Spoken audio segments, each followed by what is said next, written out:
Binaha ang ilang barangay sa Nauhan Oriental, Mindoro, bunsod ng pag-apaw ng mag-asawang Tubig River. Ang detalye sa report ni Denise Abante.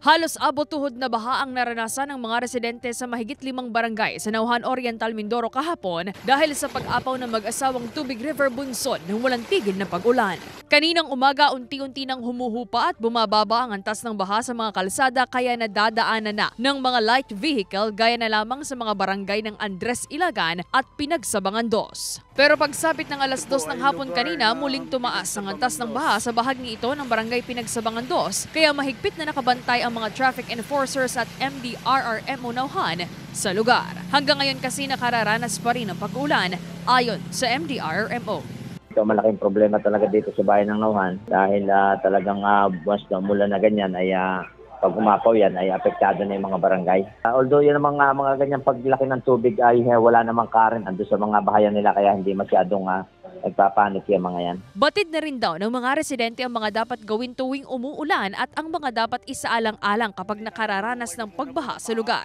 Sabi naman ng Pag-asa, ang pagbaha sa lugar ay dulot ng shear line na siyang nagpapaulan ngayon sa Calabarzon at Mimaropa.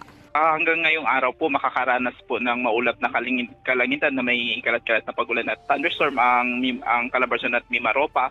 Ngunit pagdating naman po ng November 16 hanggang November 19 po magiging general fair weather na po tayo. Patuloy naman ang isinasagawang pagbabantay ng MDRRMO Nauhan sakaling muling umapaw ang mag-asawang Tubig River dahil sa patuloy na nararanasang pag-ulan sa bayan. Abiso nila sa mga residente, Pinatuloy pa rin yung paalala, lalo na may mga anak na maliliit na wag nang paglaruin doon sa mga baha. Kasi alam naman natin pag ganyan baha, kung minsan ay turbid ng tubig, yung malabo, ay baka makalingat, ay mahirap at magkaroon pa tayo ng casualty.